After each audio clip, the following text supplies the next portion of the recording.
오늘 고린도전서 15장은 우리가 알고 있는 대로 부활장이라고 합니다. 고린도전서 13장 하면은 이제 사랑장, 여기 15장 하면은 부활장.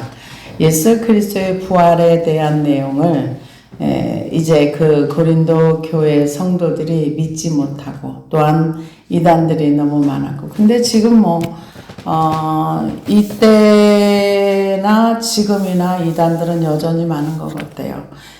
그때도 이단들이 많았고 지금도 이단들이 많았고 앞으로 더 많은 이단들이 또 생기지 않을까. 근데 그 이단들이 성경이 아닌 걸 가지고 하면은 그냥 이단인가 보다 하는데, 성경에 있는 내용을 가지고 자꾸 왜곡시키고 변절시키고 이렇게 해서 자기 입맛에 맞게 이렇게 성경을 이렇게 자기네들 비유 무슨 풍요 이런 쪽으로 해가지고 이렇게 하면은 처음에 거기에 분별이 안 되는 사람들은 마냥 그곳에 따라가서 그렇게 쏘을 수밖에 없는.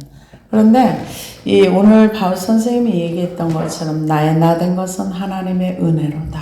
근데 정말 우리가 하나님 앞에 섰을 때는 은혜라는 말밖에는 할 말이 없는 것 같아요. 왜냐하면은 수많은 사람들이 수많은 하나님에 대한 설명을 해도 정말 오늘 이 본문의 말씀처럼 성경대로 믿고 성경대로 따라가고 성경대로 이 성경을 인정하는 사람이 별로 많지 않아요. 하나님의 말씀을 인정하지 않고 믿지 않고, 그리고 말씀 앞에 자기를 자꾸 변명하고 그러면은 마음이 힘들어져요. 왜냐면은 아무리 하나님의 살아계심의 역사가 있어도 그거를 믿으려고 하지 않으면 바로처럼 됩니다. 똑같은 역사를 출애굽을 하는 과정 중에 애굽 땅에 임하는 질병을 똑같이 봤어요. 근데 이스라엘 백성은 출애굽을 했고 바로의 마음은 강팍해졌어요. 그래서 하나님의 역사를 본다고 모든 사람이 다 믿지 않습니다. 홍해를 건너는 것도 똑같이 건넜어요. 애굽 백성도 거기 들어갔어요. 그러나 하나님의 백성은 건넜지만 애굽 백성은 빠져 죽었어요. 그래서 같은 상황, 같은 장소에 있다고 해서 모든 사람이 똑같이 은혜를 받고 똑같이 구원을 받는 건 아니라는 거죠. 그러면 그게 어떤 차이가 있는가?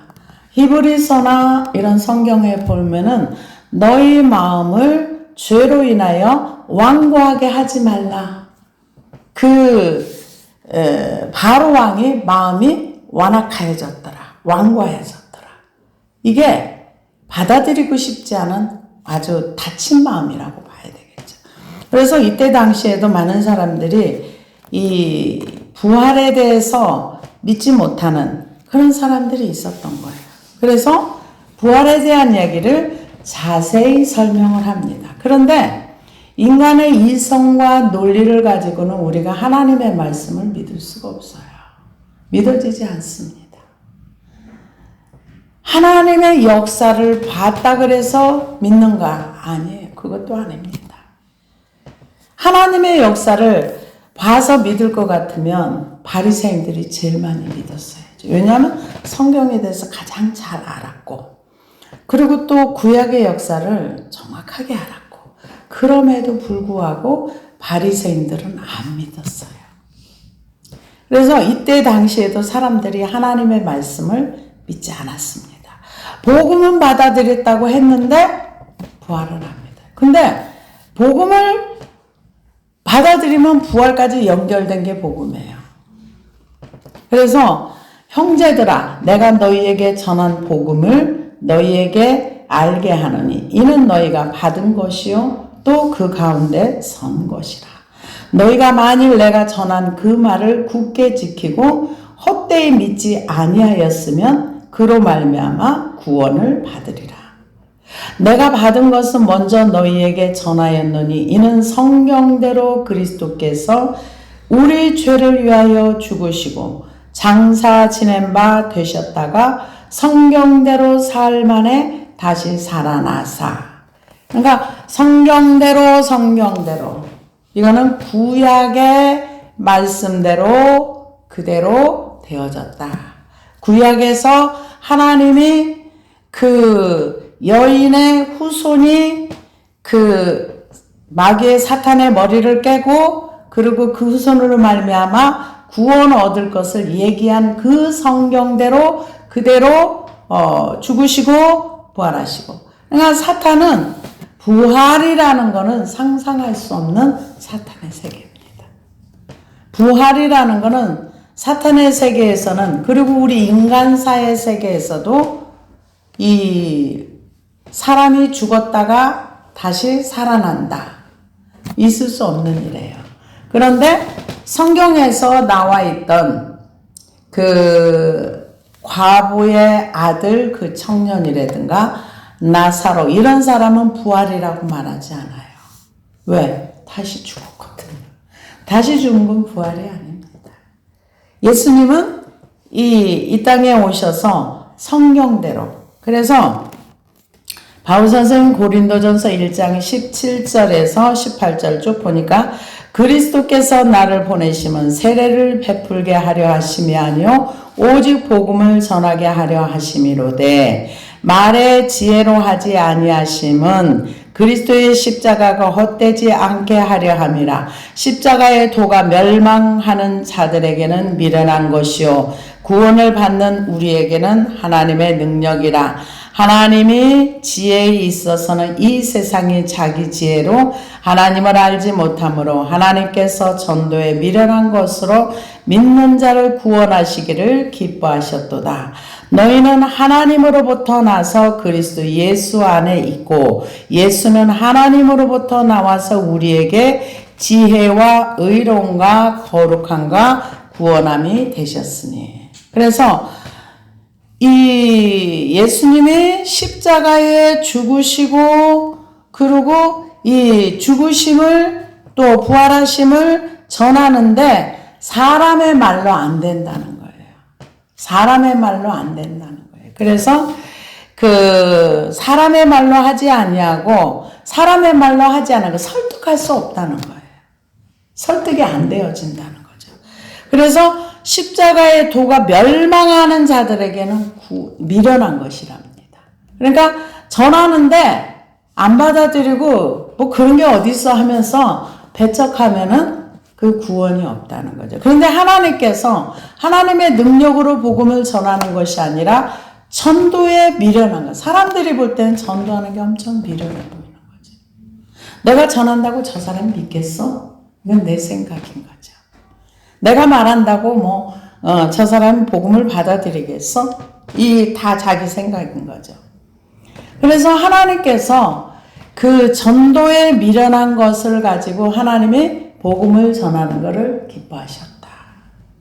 이사야 53장에도 보면 그가 찔림은 우리의 허물 때문이요 그가 상함은 우리의 죄악 때문이라. 그가 징계를 받음으로 우리는 평화를 누리고 그가 채찍에 맞음으로 우리는 나음을 받았도다. 우리는 다 양 같아서 그릇 행하여 각기 제 길로 갔거늘 여호와께서는 우리의 모두의 죄악을 그에게 담당시키셨도다.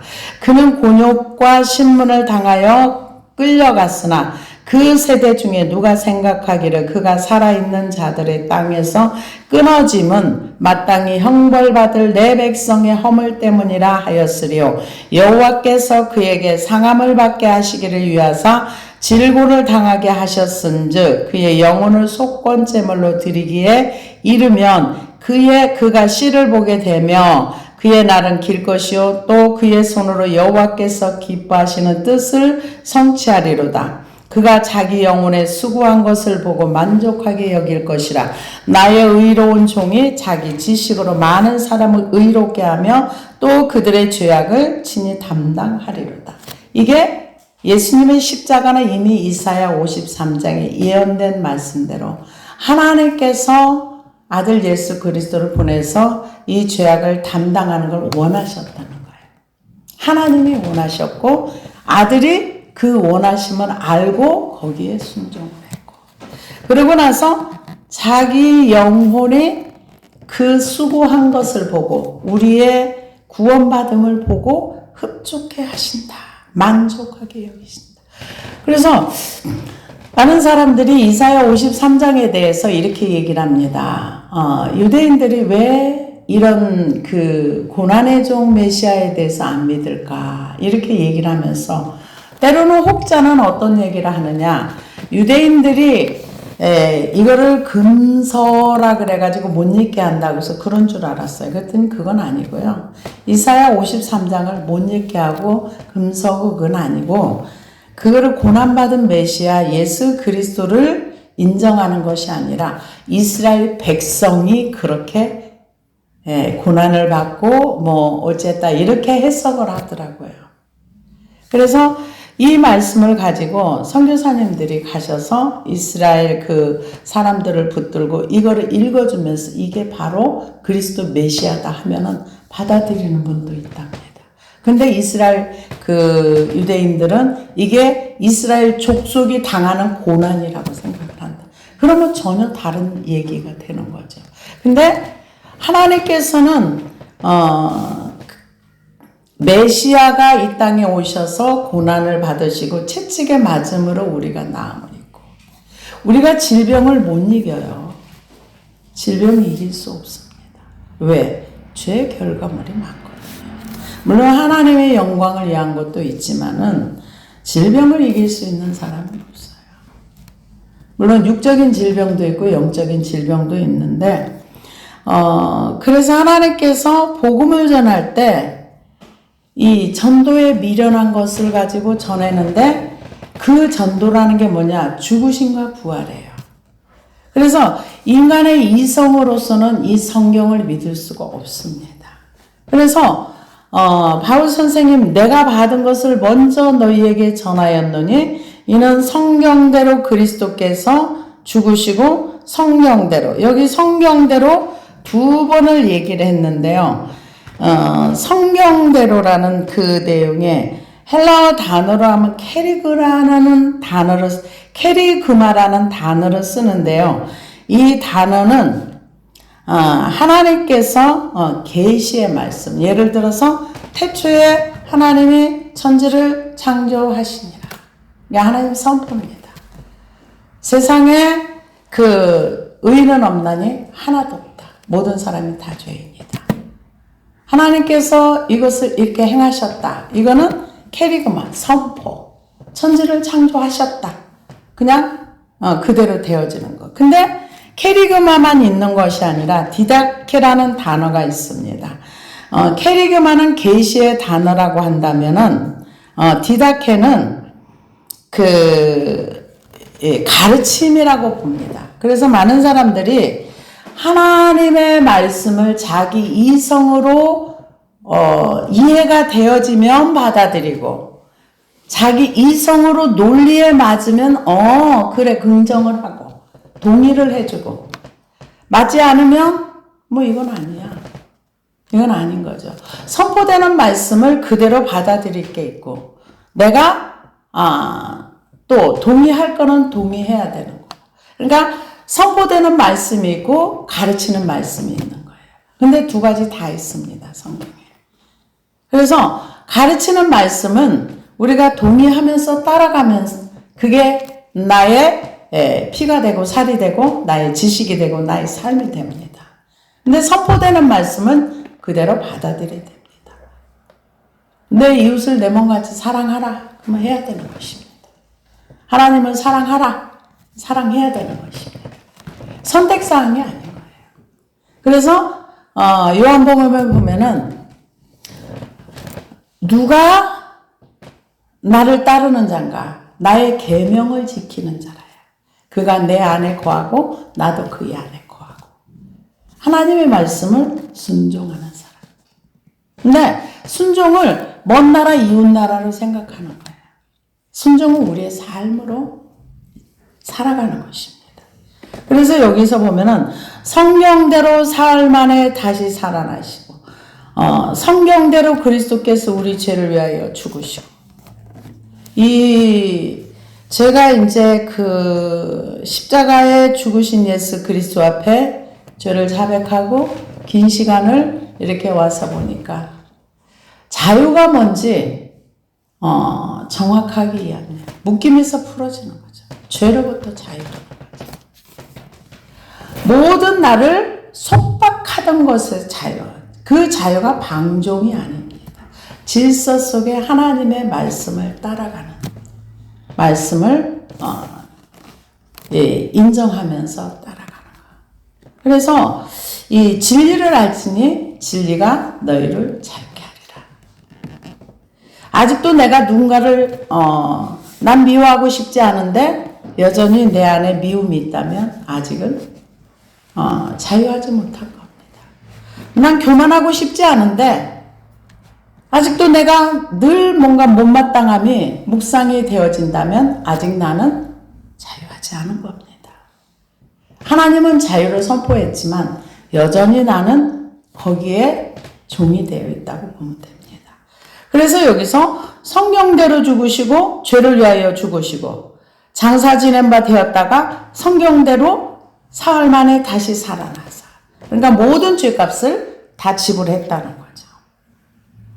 그래서 장사 지낸 바 되셨다가 사흘 만에 다시 살아나시고 게바에게 보이시고 후에 12제자에게와 게바는 누굽니까? 예, 베드로입니다.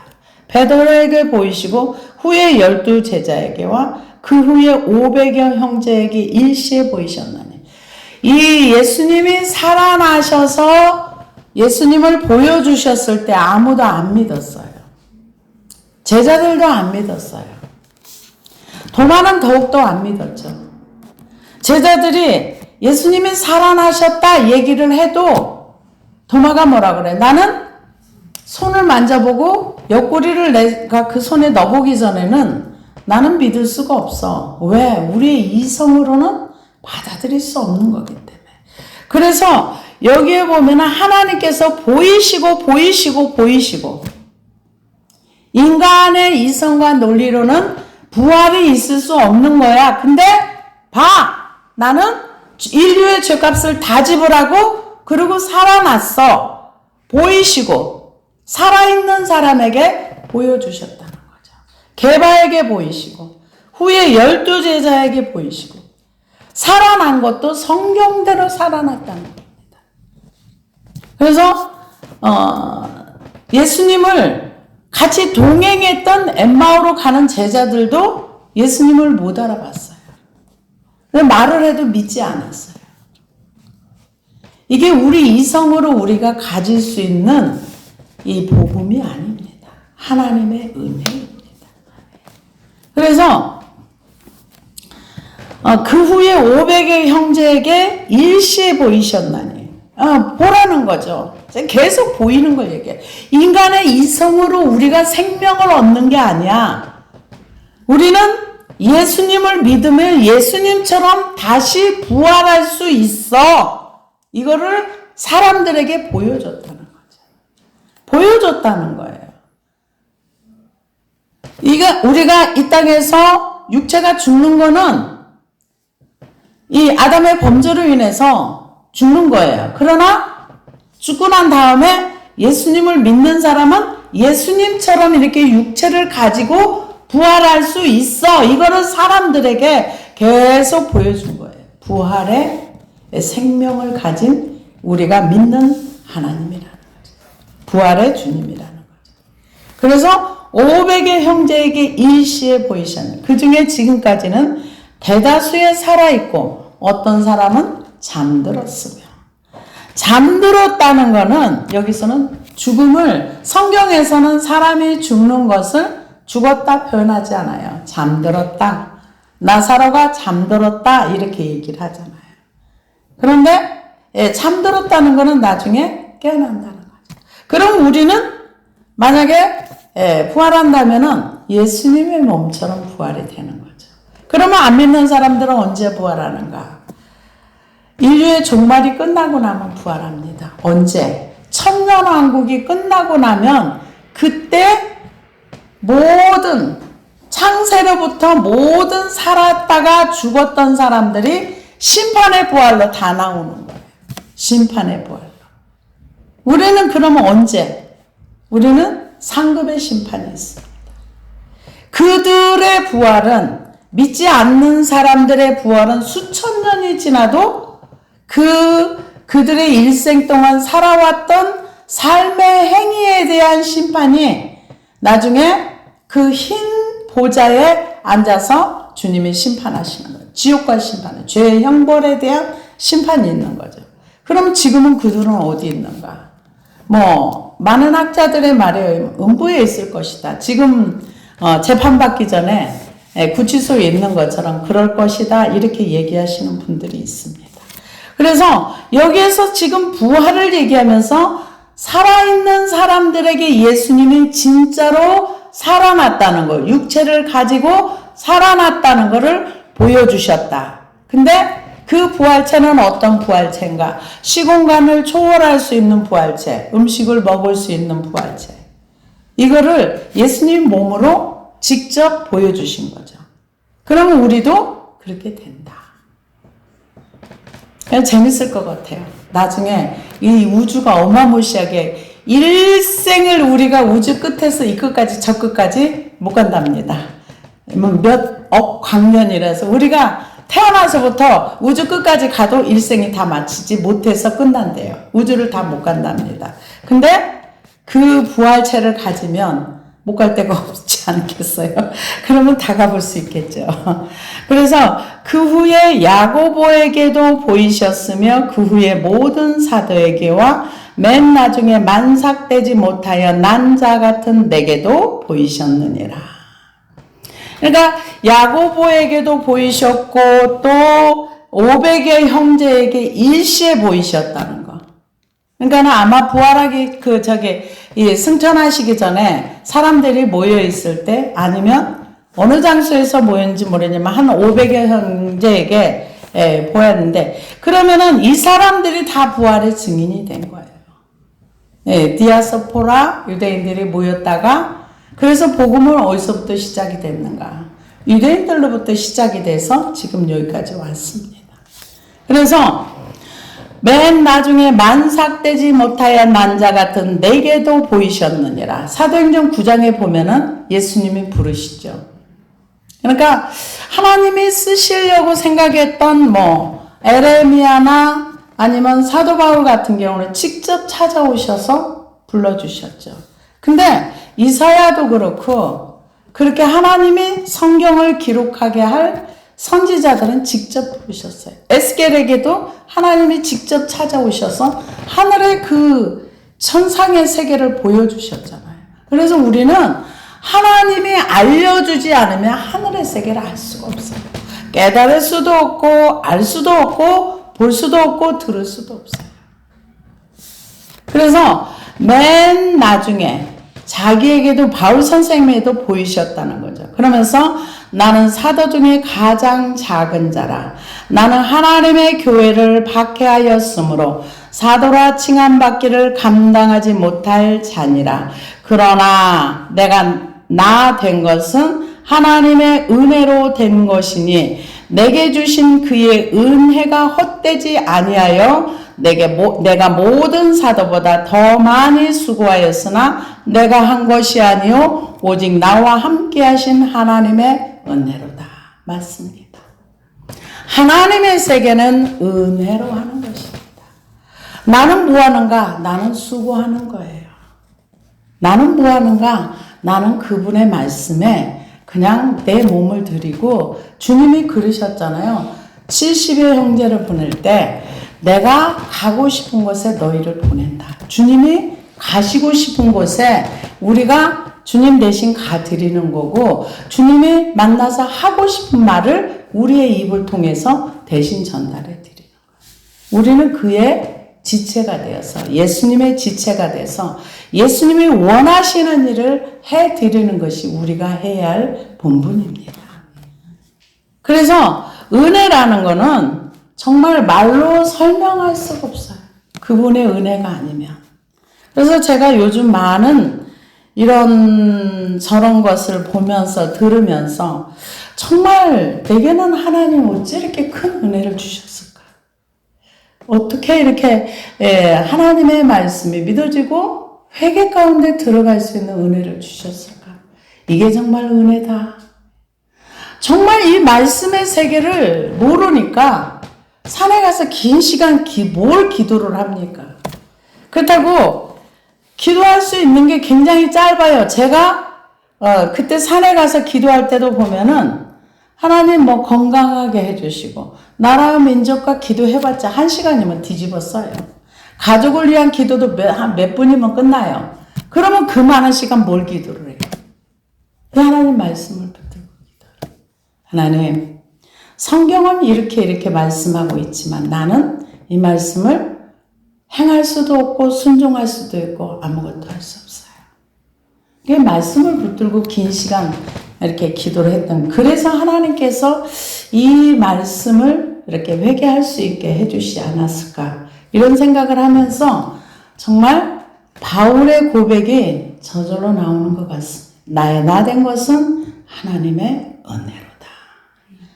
그러면서 저는 바울처럼 수고는 안 했어요. 기도만 했지. 바울이 수고한 것처럼 그런 수고는 한 것이 없습니다. 그런데 바울 선생님 뭐라 그래요? 내게 주신 그 은혜가 헛되지 않아요. 은혜 헛되이 받는 경우 되게 많아요. 은혜는 잔뜩 받았는데 은혜를 다 소멸하는 경우도 있습니다.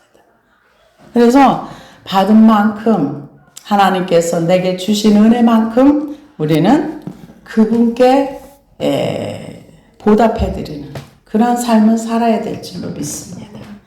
그러므로 나나 그들이나 이같이 전파하며 너희도 이같이 믿었느니라. 그리스도께서 죽은 자 가운데서 다시 살아나셨다 전파되거늘 너희 중에서 어떤 사람들은 어찌하여 죽은 자 가운데 부활이 없다 하느냐. 이때 당시에는 사람들이 부활을 믿지 않았어요. 왜? 잘못된 지식들이 굉장히 많이 있었기 때문에. 인간의 이성으로는 부활을 믿을 수가 없습니다. 그래서 하나님께서 이 15장을 통해서 누구에게 보이시고 실제라는 거죠. 역사 속에 일어났던 진실이라는 거죠. 이게 만약에 거짓말 같으면은 이 장로들이 왜 그 경비병들 사가지고 돈을 줘가지고 제자들이 그 시체를 훔쳐갔다, 이렇게 헛된 말을 퍼뜨리게 하겠어요. 이 부활한 걸 알고도 그때 당시에 사람들은 안 믿었어요. 근데 믿는 사람만 믿는 거예요. 똑같이 부활의 현장을 봤어도 안 믿어지면 못 믿는 거죠. 그래서 부활이 없다. 고린도 교회에 이런 많은 사람들이 있었던 것 같아요. 그래서 어찌하여 죽은 자 가운데서 부활이 없다 하느냐. 만일 죽은 자의 부활이 없으면 그리스도도 다시 살아나지 못하셨으리라. 그리스도께서 만일 다시 살아나지 못하셨으면 우리가 전파하는 것도 헛것이요 또 너희 믿음도 헛것이죠. 왜? 천국이 없는데 부활체가 없고 영혼이 죽고 끝난 다음에, 이때 당시에 많은 사람들은 부활을 믿는 것보다 소멸된다고 믿었다. 그러니까 소멸될 것 같으면 이 땅에서 끝나는데 뭐하러 힘들게 살아요. 그러면서 이때 당시에 많은 사람들의 그 지식 속에는 영은 깨끗하고 영지주의 사상이 되게 많아가지고 육체라는 감옥 속에 영이 갇혀있다. 그래서 육체가 죽어버리면 영은 자유하다. 이런 영지주의 사상에 많이 만연되어 있는 그런 시대였답니다. 그래서 또 우리가 하나님의 거짓 증인으로 발견되리니 우리가 하나님이 그리스도를 다시 살리셨다고 증언하였습니다. 만일 죽은 자가 다시 살아나는 일이 없으면 하나님이 그리스도를 다시 살리지 아니하셨으리라. 이게 부활이라는 건 하나님의 권능입니다.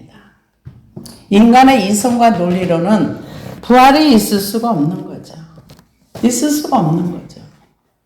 그러니까 이 죄 문제도 십자가 밑에 가서 이 죄가 해결돼야 이 십자가의 위대하신 능력이 얼마나 크다는 걸 알아요. 이게 묶임에서 풀려보지 않으면 십자가의 큰 은혜가 얼마나 크다는 걸 모르는 거예요. 이 죄가 얼마나 무시무시한 존재라는 것도 회개해보지 않으면 몰라요. 모르는 거예요. 그래서 바울 선생님은 그걸 아는 거죠. 그래서 만일 죽은 자가 다시 살아나는 일이 없으면 그리스도도 다시 살아나는 일이 없었을 터예요. 그리스도께서 다시 살아나신 일이 없으면 너희의 믿음도 헛되고 너희가 여전히 죄 가운데 있을 것이라. 죄를 모르면 십자가를 말할 수가 없어요. 십자가의 은혜가 얼마나 큰지, 죄가 얼마나 강력한지 죄를 모르는 거죠. 그러다 보니까 사람들이 다 쉽게 나 구원받았어. 구원받았어. 뭐로부터 구원인데요? 죄로부터 구원입니다. 근데 부활이 없다면 믿음도 헛것이 되고 여전히 죄 가운데 있다는 거죠. 죄로부터 자유한 사람이 얼마나 있을까요?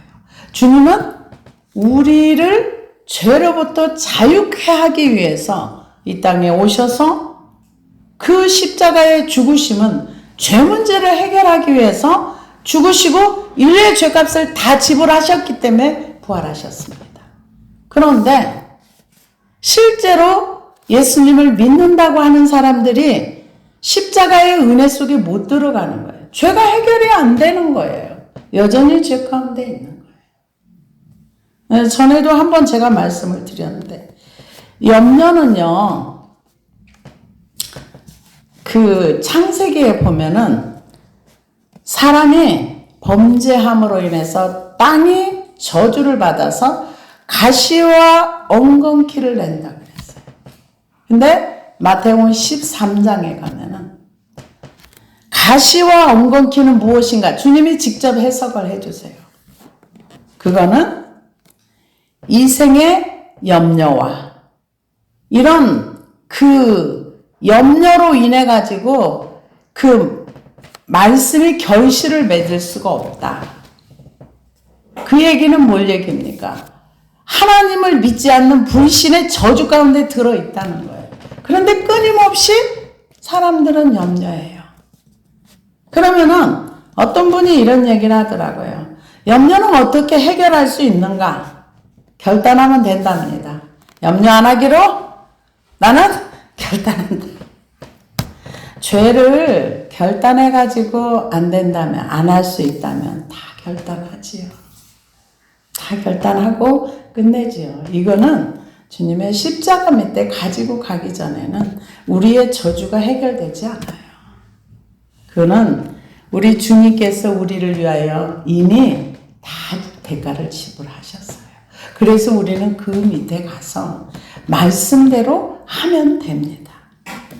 그래서 이 부활이 없다면, 예수님의 죄값을 다 지불하지 않았다면 그 얘기겠죠. 다 지불하시고 다 이루었다. 그리고 부활하셨다는 거죠. 그래서 그리스도께서 다시 살아나신 일이 없으면 너희의 믿음도 헛되고 너희가 여전히 죄 가운데 있을 것이라. 왜? 십자가에 죽으시고, 죽으신 목적이 뭐예요? 죄 문제를 해결하기 위한 거예요. 죄 문제를 해결하기. 그래서 죄값을 다 지불하시고, 그러고 나서 이제 죄값 지불했으니까 부활했다. 우리가 그걸 믿는 거, 이게 구원입니다. 죽으심만 믿는 것이 아니라 부활하시고 다시 오실 메시아를 믿는 게 그게 구원입니다. 그래서 또한 그리스도 안에서 잠자는 자도 망하였으리니, 이거 예수 믿고 먼저 죽은 사람들, 이때 당시에 순교한 사람도 있었고 얼마나 많은 사람들이 예수님을 믿는 것 때문에 박해를 많이 받았고 핍박을 받았고, 예수님의 12제자는 다 순교했습니다.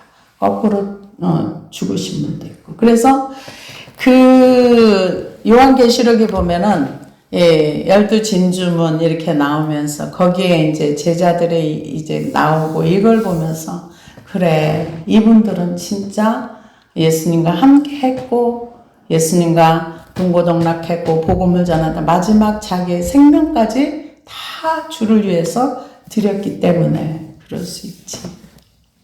그래서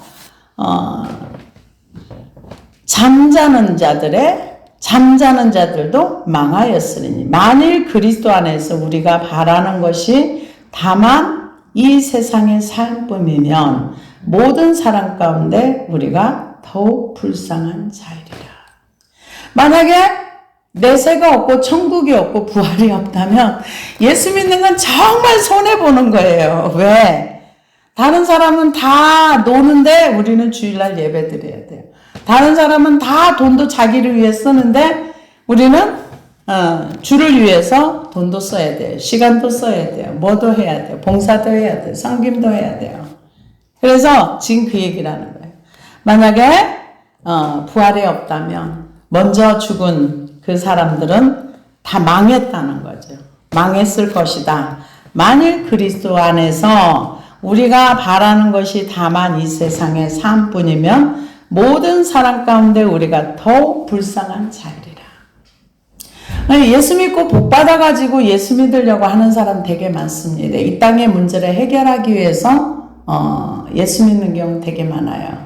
물론 그걸 통해서 하나님이 어떤 분인가를 배울 수 있죠. 그러나 그것만은 아니라는 거죠. 옛날에 80년대에 우리나라 못 살았을 때는 다 그 복음을 전했어요. 번영신학의 복음. 믿으면 잘 됩니다. 긍정의 힘 이러면서. 근데 참 복음은 우리의 영혼이 구원받고 죄사함 받고 부활의 그 믿음, 다시 오실 메시아를 기다리는 이 땅과 분리되는 거룩한 삶을 사는 것이 진짜 복음입니다. 그래서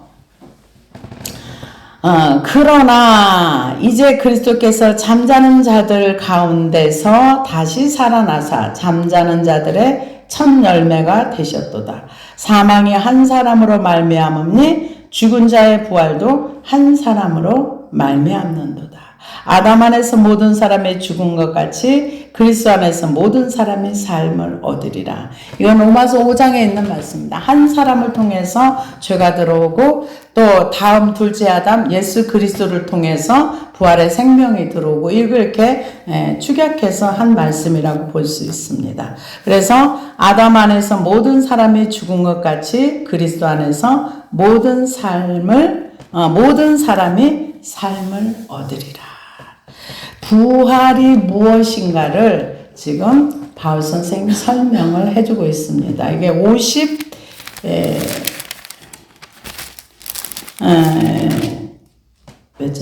58절까지이기 때문에 오늘은 여기까지만 하고 다음 주에 다시 하겠습니다.